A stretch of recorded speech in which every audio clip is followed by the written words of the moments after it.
Papa Francisco ha roto con muchos paradigmas de la Iglesia.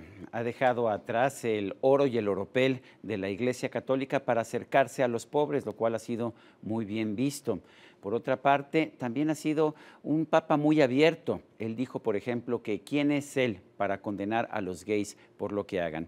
Lo que ha generado quizás más controversia son sus opiniones acerca del calentamiento global y del capitalismo.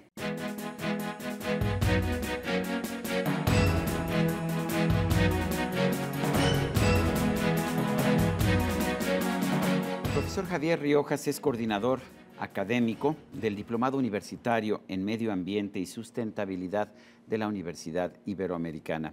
Javier, yo quiero agradecerte el que nos hayas dado estos minutos para hablar de un tema importante. A muchos les sorprendió que el Papa Francisco emitiera un documento sobre el calentamiento global o sobre el cambio climático, y lo hiciera en un documento como Laudato Si. En primer lugar, ¿por qué escribe sobre eso el Papa y qué es lo que nos dice en Laudato Si? Sí, bueno, yo creo que como bien lo dice la encíclica, este documento se inscribe dentro del magisterio de la Iglesia y recurrentemente los papas, desde hace ya algún tiempo, se han ocupado de manifestarse como cabezas de la Iglesia en torno a problemas relevantes, urgentes, en ciertas coyunturas del mundo actual. ¿Problemas de este tipo, como problemas naturales y económicos? Es interesante porque el Papa y la encíclica misma no toma el tema de la degradación de la casa común, como lo menciona, como un problema natural, sino como un problema social. Es decir, él va a las raíces, intenta ir a las raíces, y creo que con éxito, del problema de la degradación ambiental que vivimos hoy en día, y encuentra pues, que en el fondo, como lo vemos los que nos dedicamos a esto, pues el asunto no es un asunto estricta y solamente natural, sino es un problema de la forma en que los seres humanos se relacionan entre sí con su entorno natural, y de ahí resulta este asunto, ¿no? El Papa parece culpar al capitalismo del deterioro que está teniendo el planeta Tierra. ¿Qué opinas? Sí, esto también es un tema recurrente en el magisterio de la Iglesia. Desde hace allá, cuando menos 100 años, las diversas encíclicas papales, documentos de este tipo, se han manifestado en contra de, sea en algún momento el capitalismo o en otro momento el socialismo, como sistemas propios de la modernidad, que es donde está el núcleo duro del debate de la Iglesia con el mundo actual, como los responsables de la generación, en su caso, de la pobreza, del problema de la degradación del trabajo. Aunque lo que nos dicen muchos economistas es que si acaso el capitalismo ha sido el sistema más exitoso de la historia para rescatar a gente de la pobreza. Sí, ese es un tema también interesante y yo creo que muy polémico, porque hay muchas maneras de enfocarlo y de utilizar las cifras, ¿no? El punto es que en relación con el deterioro ambiental y con lo que está ocurriendo en términos de los temas que tú dices del cambio climático, la pérdida de biodiversidad, bosques, mares incluso, sí es muy claro cómo la sobreexplotación de los recursos con fines de lucro y de maximización de ganancia, que es lo propio del capitalismo, pues es lo responsable de este tema, ¿no? Hay quien lo cuestiona, que dice que precisamente eso es lo que ha logrado que millones, cientos de millones de personas puedan salir de la pobreza, como hemos visto en China a lo largo de los últimos 30 años, en que ese país asumió el capitalismo como su forma de movimiento económico. Sí, hay también toda una vertiente fuera del discurso de la Iglesia en el tema ambiental, que hablan de, pues bueno, no solamente del capitalismo como supuesta forma exitosa de organización social y de organización de la producción y de la distribución de la riqueza, sino de manejo de los recursos naturales, ¿no? Esa postura, desde mi punto de vista y como ocupado de los temas ambientales, pues es muy cuestionable, porque así como se dice que el capitalismo o el sistema moderno capitalista es el que ha generado un mejor bienestar en la mayor cantidad de gente, pues también es claro, y con cifras pues, de organismos internacionales, Fondo Monetario Internacional, el Banco Mundial, pues de que hoy en día existe un mayor número absoluto de pobres que nunca antes en la historia de la humanidad. Entonces ese es un asunto que es también debatible, ¿no? Nunca había habido tanta riqueza acumulada en la historia de la humanidad como hoy, y nunca había habido tanta concentración de riqueza en pocas manos como hoy. Entonces, ese tema creo que, digo, para no salirme del tema de la encíclica, también ameritaría su revisión más fina, ¿no? ¿Cuáles son los puntos salientes de la encíclica Laudato Si? Mira, yo creo que lo más importante, y creo que es lo que ha sorprendido dentro de la comunidad eclesial y sobre todo fuera de la comunidad eclesial, es que una institución como esta, que tiende a verse más bien hacia adentro y hacia sí misma, se esté ocupando de un tema y de un problema que, sin exagerar, está poniendo en riesgo la sobrevivencia de la especie y está condenando a la extinción a millones de especies, ¿no? Ese es un tema nuevo, que la Iglesia se asome a ver este tema. Y para los que estamos fuera dentro del campo ambiental, pero fuera de los circuitos eclesiales, es una gran novedad, ¿no? Yo he encontrado gente escéptica, atea, en fin, que ha dicho, bueno, si así esta es la posición de la Iglesia y esto es lo que está diciendo el Papa, yo me vuelvo católico mañana. Cuéntanos cómo se hace una encíclica, y más una encíclica como Laudato Si, pues que tiene que tener un sustento científico. El Papa y su círculo más cercano identifica algún tema relevante, urgente, del momento actual de la humanidad, de la Iglesia y de las personas de buena fe, así empiezan normalmente todas las encíclicas, y llama a sus colaboradores, a su gente de trabajo, a elaborar una manifestación eclesial sobre ese tema, ¿no? Y entonces sí se recuperan revisiones, estudios científicos sobre el tema, se recuperan también, y esto es muy interesante, lo que se ha dicho en diversos círculos eclesiales sobre ese tema.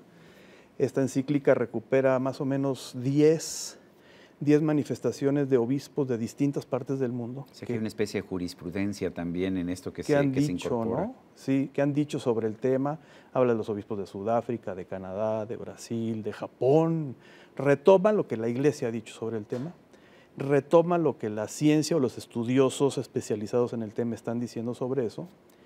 Y digo, para los que estamos en este tema ya desde una perspectiva más académica, sí es muy sorprendente el enfoque y el tratamiento que le da al tema desde el punto de vista analítico, porque realmente está planteando el problema recuperando pues, los enfoques más actuales, ¿no? de estudio de este tema, el tema sistémico, el enfoque ecológico como interrelaciones entre los seres vivos, los flujos energéticos, incluso llega hasta cuestionar las formas en las que hoy por hoy se vigila y se trata de cuidar los impactos ambientales de los proyectos de desarrollo y los cuestiona, ¿no? ¿Cuál es el mensaje? ¿Por qué escoge el Papa el Laudato Si con el tema del cambio climático o con anterioridad en la exhortación apostólica Evangelii Gaudium el tema de la riqueza y la pobreza, del desarrollo yo creo que económico? Mucho tiene que ver con el carisma de su propio nombre, ¿no? El haberse autonombrado Francisco no fue casual, ¿no? Es más, el ser jesuita y autonombrarse Francisco es una combinación muy interesante. Es un mensaje ya. Ya es un mensaje. Y trata de retomar el espíritu de Francisco de Asís, del siglo XIII, ¿no? Que fue la vida de ese santo fue muy influyente en la de Ignacio de Loyola, el fundador de los jesuitas. También es curioso, ¿no? Y esos son los temas que beatificaron a Francisco, ¿no?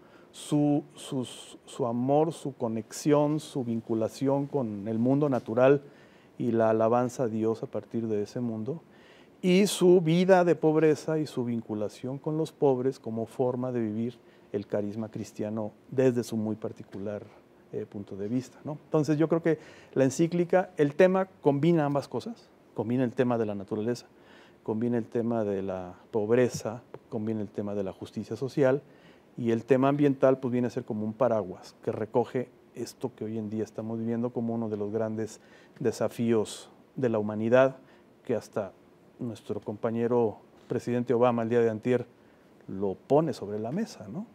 Algunos críticos plantean que la visión del Papa es conservadora, que lo que busca es destruir el desarrollo, con la idea de que hay que mantener a los pobres para mantener la fe en la Iglesia Católica. ¿Qué opinas? Sí, ha sido muy polémico eso también.